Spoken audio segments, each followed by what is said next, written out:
Guys, ganito lang pala ang pagtanim ng alugbati. Oh. Nilagyan ko ng lupa yung galon ng mineral. Oh. Tapos nilagyan ko ng butas. Tinuso ko yung mga tangkay ng alugbati. Ayan, tumubo na. 1 week pa lang ata to. So, may pang tinola na ako. Libre na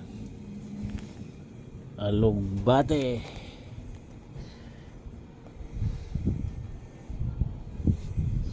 Diba? Para-paraan lang yan. Hindi mo kailangan ng lupang malaki.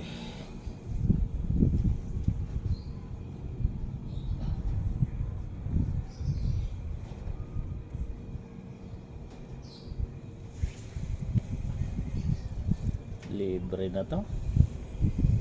Hindi mo na kailangan bumili.